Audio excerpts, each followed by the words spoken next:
नमस्कार, मैं पूजा। बिहार न्यूज में आपका स्वागत है। आज है 24 दिसंबर, दिन बुधवार। खबरों की ओर बढ़ने से पहले एक नजर आज की सुर्खियों पर। बिहार में 40 वर्ष से अधिक कामगारों को मिलेगी मुफ्त स्वास्थ्य जांच। सभी कर्मचारियों को नियुक्ति पत्र होगा अनिवार्य। 3 करोड़ से ज्यादा कामगार होंगे लाभान्वित। बिहार में सड़कों की तर्ज पर होगी नहरों की देखरेख। नई मेंटेनेंस पॉलिसी होगी लागू। मानक न पूरा करने पर भुगतान में होगी कटौती। राज्य के सभी जिलों में आदर्श गौशाला होगी स्थापित। इको टूरिज्म केंद्र के रूप में होगी विकसित। गौ आधारित रोजगार परक उत्पादों को मिलेगा बढ़ावा। अब पेंशनधारियों का सीएससी में मुफ्त में बनेगा लाइफ सर्टिफिकेट। बार बार सत्यापन की समस्या होगी दूर। पेंशन भुगतान में भी नहीं होगी देरी। अब क्यूआर कोड के जरिए लोग दे सकेंगे सड़कों की स्थिति पर प्रतिक्रिया। रखरखाव बोर्ड पर लगेगा क्यूआर कोड। ई मार्ग पोर्टल पर रिकॉर्ड होगा ये फीडबैक। ट्राई ने बताए फेक एसएमएस पहचानने के तरीके। असली मैसेज के हेडर के आखिर में लिखे होते हैं कुछ कोड। ओटीपी या बैंक जानकारी साझा करने से बचे। T20 महिला गेंदबाजों की रैंकिंग हुई जारी। पहले स्थान पर पहुंची दीप्ति शर्मा। ऑस्ट्रेलिया के एनाबेल सदरलैंड को दीप्ति ने 1 पॉइंट से छोड़ा पीछे। चलिए अब बढ़ते हैं अब तक की 25 बड़ी खबरों की ओर विस्तार से। आरआरसी नॉर्दर्न ईस्ट में 4000 पदों पर भर्ती के लिए आज है अंतिम तारीख। आरआरसी नॉर्दर्न ईस्ट ने 4116 पदों पर भर्ती निकाली है और ये पद लखनऊ, दिल्ली, फिरोजपुर, अंबाला और मुरादाबाद के लिए है। आवेदन की आखिरी तारीख 24 दिसंबर 2025 यानी कि आज है। उम्मीदवार ऑफिशियल वेबसाइट rrcnr.org पर जाकर आवेदन कर सकते हैं। योग्यता 10वीं पास और आईटीआई या समकक्ष है। आयु अधिकतम 24 साल। आवेदन शुल्क सामान्य ओबीसी डब्ल्यूएस के लिए 100 रुपए, जबकि एससी एसटी महिलाएं और दिव्यांग के लिए निःशुल्क है। चयन मेरिट सूची, डॉक्यूमेंट वेरिफिकेशन और मेडिकल टेस्ट के आधार पर होगा। स्टाइपेंड 7,000 से 10,000 रुपए प्रति माह है। जमाबंदी आवेदनों की ऑनलाइन होगी अपलोडिंग। पटना जिले में चल रहे राजस्व महाअभियान को पारदर्शी और तेज बनाने के लिए सभी जमाबंदी, बंटवारा और नामांतरण से जुड़े आवेदन अब राजस्व एवं भूमि सुधार विभाग के पोर्टल पर अपलोड किए जाएंगे। आवेदन में कमी होने पर आवेदकों को सीधे सूचना मिलेगी। जिले में 2.06 लाख से अधिक आवेदन प्राप्त हुए हैं, जिनमें 80,000 की स्कैनिंग पूरी हो चुकी है। शेष 1.20 लाख आवेदनों की स्कैनिंग 31 दिसंबर तक पूरी करने का लक्ष्य है। मार्च तक सभी आवेदनों के निपटारे का निर्देश दिया गया है, जिससे आम लोगों को राहत मिलेगी और अनावश्यक भागदौड़ कम होगी। अब क्यूआर कोड के जरिए लोग दे सकेंगे सड़कों की स्थिति पर प्रतिक्रिया। ग्रामीण कार्य विभाग ने प्रधानमंत्री ग्राम सड़क योजना के तहत क्यूआर कोड आधारित फीडबैक प्रणाली लागू की है, जिससे नागरिक ग्रामीण सड़कों की स्थिति पर सीधे विभाग को प्रतिक्रिया दे सकेंगे। सड़कों के किनारे लगे रखरखाव बोर्ड पर क्यूआर कोड लगाया जा रहा है, जिसे स्कैन कर सड़क की जानकारी, गड्ढों व क्षति की तस्वीरें अपलोड की जा सकती हैं। ये फीडबैक ई मार्ग पोर्टल पर जाता है, जो रखरखाव, निरीक्षण और भुगतान की प्रक्रिया को पारदर्शी बनाता है। फिलहाल ये व्यवस्था बिहार के 5 जिलों में लागू है और जल्द सभी जिलों में विस्तार होगा। 26 दिसंबर तक बंद रहेंगे पटना के सभी स्कूल। बिहार में कड़ाके की ठंड से जनजीवन प्रभावित है। इसे देखते हुए पटना के डीएम त्यागराजन एसएम ने कक्षा 8 तक के स्कूलों की शैक्षणिक गतिविधियों पर 26 दिसंबर तक रोक लगा दी है। कक्षा 9 से ऊपर की पढ़ाई 10 बजे से 3:30 बजे तक संचालित होगी, जबकि प्री बोर्ड और बोर्ड परीक्षाएं इससे मुक्त रहेंगी। जिला प्रशासन ने लोगों से अपील की है कि बिना जरूरत घर से बाहर न निकले और गर्म कपड़े पहने। मौसम विभाग ने अगले 2 दिनों तक कोल्ड डे, घने कोहरे और रात के तापमान में गिरावट की संभावना जताई है। बिहार में 22 आईपीएस अधिकारियों को मिली पदोन्नति। बिहार सरकार के गृह विभाग ने नए साल पर आईपीएस अधिकारियों को बड़ी सौगात दी है। विभाग ने बड़ी संख्या में आईपीएस अधिकारियों को प्रोन्नति प्रदान की है।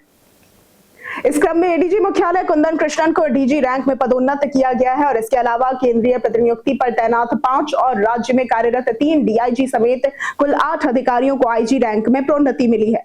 वहीं 22 एसपी रैंक के अधिकारियों को डीआईजी बनाया गया है और इसके साथ ही 12 आईपीएस अधिकारियों को प्रवर कोटि में प्रोन्नत किया गया है। राज्य के सभी जिलों में आदर्श गौशाला होगी स्थापित। राज्य के सभी जिलों में आदर्श गौशालाओं की स्थापना का निर्णय लिया गया है। डेयरी, मत्स्य एवं पशु संसाधन विभाग ने इन्हें ग्रामीण विकास, पशुधन संवर्धन और इको टूरिज्म के केंद्र के रूप में विकसित करने की कार्य योजना बनाई है। बामिती में हुई बैठक में अपर मुख्य सचिव एन विजया लक्ष्मी ने वैज्ञानिक प्रबंधन और तकनीकी समाधान अपनाने पर जोर दिया। पशुपालन निदेशक उज्ज्वल कुमार सिंह ने पशु स्वास्थ्य सेवाओं, क्षमता निर्माण और डिजिटल रिकॉर्ड प्रणाली को जरूरी बताया। गौशालाओं को आत्मनिर्भर बनने हेतु आधारभूत संरचना, वित्तीय सहायता, अनुदान, सब्सिडी तथा जैविक खाद, बायोगैस और गौ आधारित रोजगार परक उत्पादों को बढ़ावा देने पर सहमति बनी। मनरेगा श्रमिकों को जल्द रोजगार देने का मिला आदेश। ग्रामीण विकास मंत्री श्रवण कुमार ने मनरेगा के तहत रोजगार मांगने वाले सभी श्रमिकों को 3 दिनों के भीतर काम देने का आदेश दिया है। समीक्षा बैठक में बताया गया कि राज्य में 13,000 श्रमिकों को अब तक काम नहीं मिला है। मंत्री ने कहा कि मुख्यमंत्री नीतीश कुमार बिहार को देश के शीर्ष 5 राज्यों में शामिल करना चाहते हैं, जिसके लिए योजनाओं का सही क्रियान्वयन जरूरी है। पीएम आवास योजना में लाखों आवास पूरे हुए, लेकिन करीब 5 से 6,000 लाभुकों को तीसरी किस्त नहीं मिली है। अधूरे आवास जल्द पूरे कराने और साप्ताहिक समीक्षा बैठक फिर से शुरू करने के निर्देश दिए गए। ट्राई ने बताया फेक एसएमएस पहचानने के तरीके। ट्राई ने फेक एसएमएस से बचाव को लेकर जागरूक किया है। साइबर ठग लोगों को डर या लालच दिखाकर फर्जी मैसेज भेजते हैं, जैसे कि केवाईसी अपडेट न करने पर अकाउंट बंद होने या लॉटरी जीतने के दावे।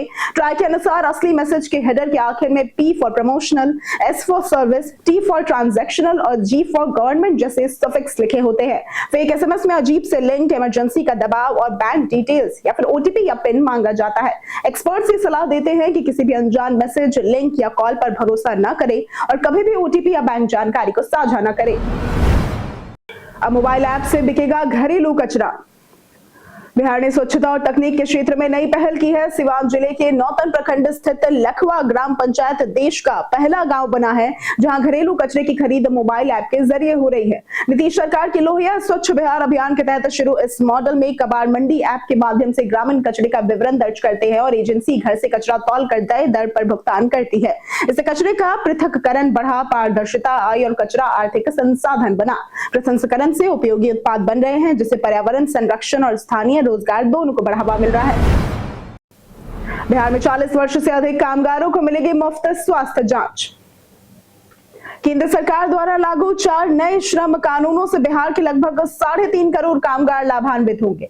40 वर्ष से अधिक उम्र के कामगारों को वार्षिक मुफ्त स्वास्थ्य जांच मिलेगी। सभी कर्मचारियों को नियुक्ति पत्र अनिवार्य होगा, जिससे पारदर्शिता और फॉर्मलाइजेशन बढ़ेगा।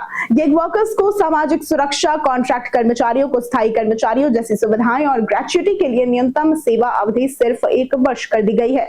ओवरटाइम भुगतान, महिलाओं की सुरक्षा, न्यूनतम वेतन और नाइट शिफ्ट में छूट जैसी सुविधाएं शामिल है। एकल रजिस्ट्रेशन, लाइसेंस और रिटर्न सिस्टम भी लागू होगा। बिहार की नीति और सुधार में TCF करेगा सहयोग। बिहार सरकार के योजना एवं विकास विभाग और द कन्वर्जेंस फाउंडेशन यानी कि TCF ने राज्य के समग्र विकास को बढ़ावा देने के लिए 3 वर्ष की रणनीतिक साझेदारी शुरू की है। ये साझेदारी नीति निर्माण, सुधारों के क्रियान्वयन और प्रमुख क्षेत्रों में रणनीतिक सहयोग पर केंद्रित होगी। फोकस क्षेत्र निवेश सुधार, क्षेत्रीय विकास, पर्यटन रणनीति, सरकारी योजनाओं की प्रभावी डिलीवरी, डेटा संचालित नीति निर्माण, स्वच्छ वायु रणनीति और मानव पूंजी विकास है। TCF मुख्य सचिव कार्यालय में रिसर्च एवं स्ट्रैटेजी यूनिट स्थापित करेगा। ये सहयोग बिहार के आर्थिक, सामाजिक और संस्थागत विकास को मजबूत करेगा। अब पेंशनधारियों का CSC में मुफ्त में बनेगा लाइफ सर्टिफिकेट।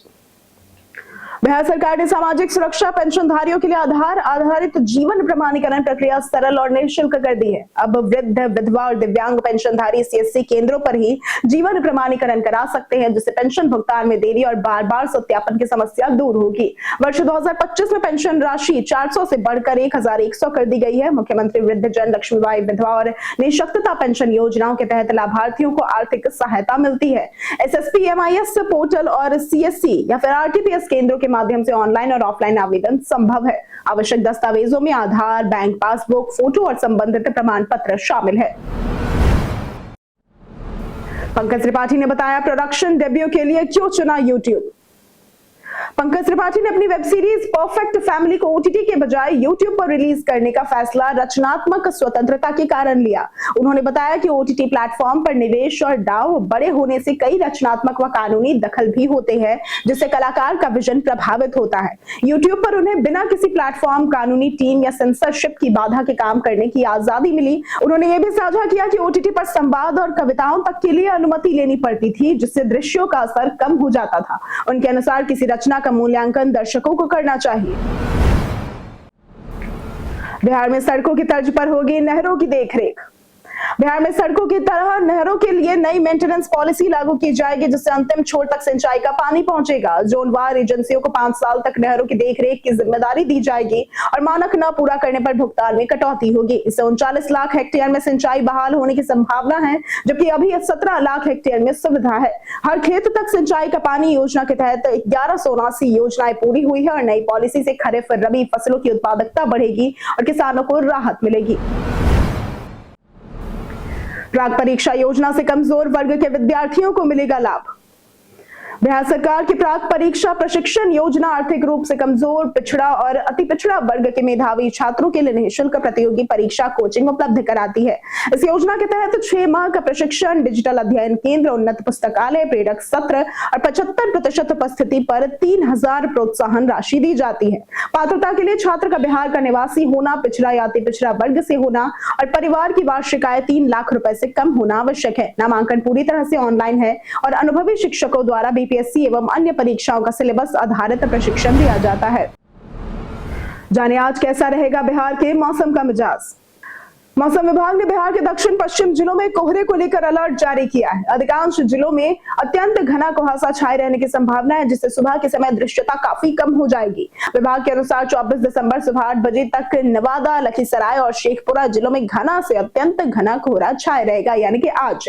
इन जिलों के लिए रेड अलर्ट जारी किया गया है। वहीं जमुई, मुंगेर और बांका जिलों में भी घना कोहरा देखने को मिलेगा, जिसके लिए येलो अलर्ट जारी किया गया है। लोगों को सतर्क रहने की सलाह भी दी गई है। मसौढ़ी अंचल में राजस्व कर्मी 1 लाख रिश्वत लेते गिरफ्तार।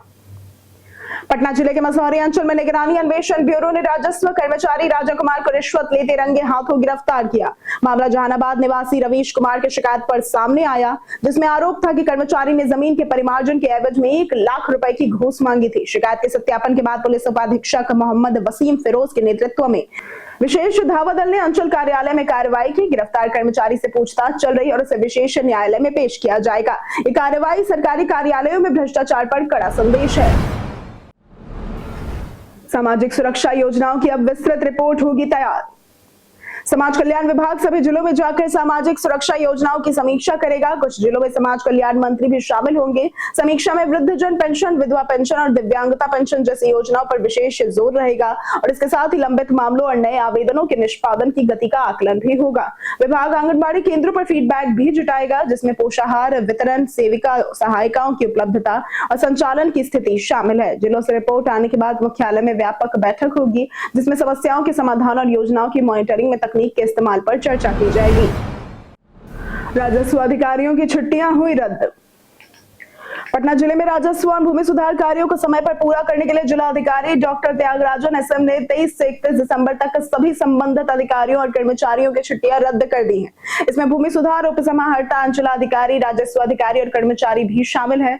पूर्व में स्वीकृत अवकाश भी अस्वीकार कर दिया गया है। उप मुख्यमंत्री और राजस्व एवं भूमि सुधार मंत्री विजय कुमार सिन्हा ने समय पर कार्य निपटाने वाले कर्मचारियों को पुरस्कृत और लापरवाहों पर कार्रवाई का निर्देश दिया है। उन्होंने फर्जी कागजात और सरकारी जमीन के अतिक्रमण के खिलाफ कड़ी कार्रवाई का भी आदेश दिया।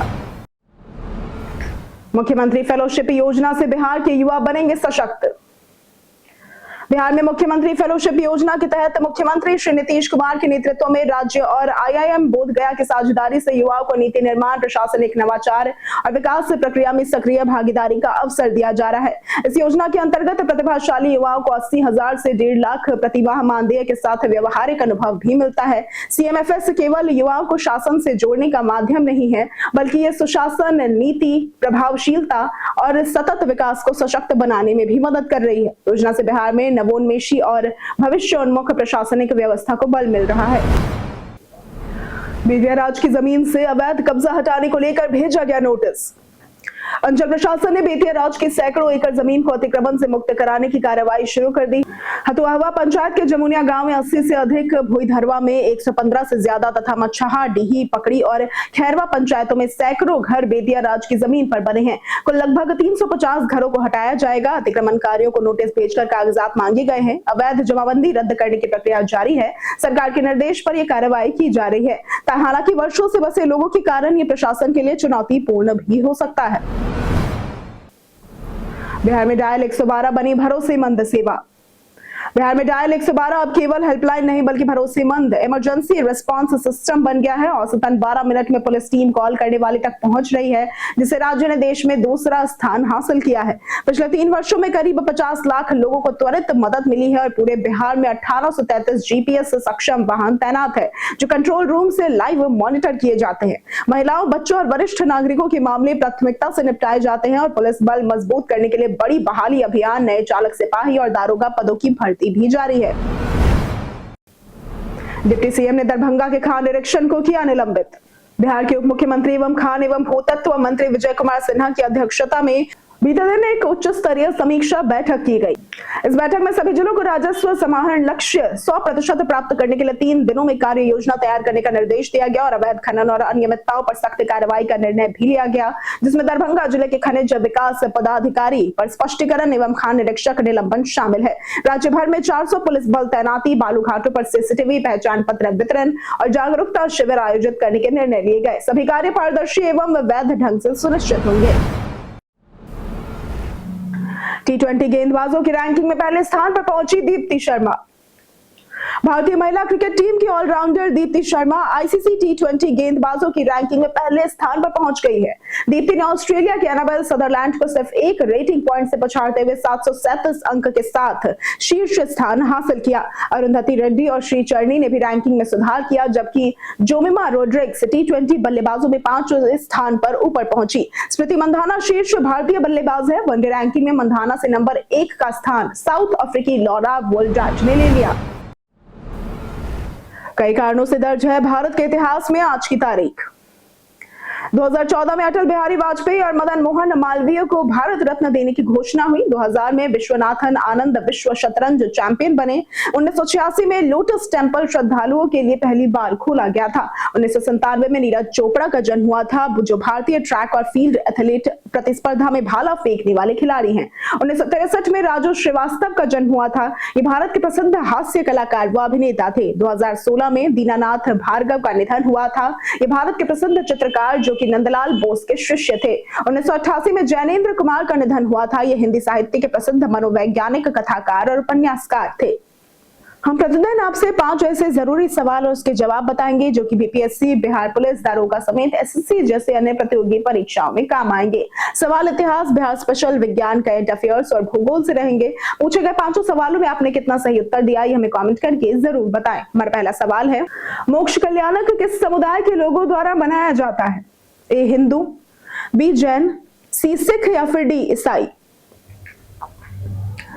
इसका सही जवाब है बी जैन। हमारा दूसरा सवाल है, जैन बौद्धों के बीच कौन से धर्म ग्रंथ सबसे लोकप्रिय है?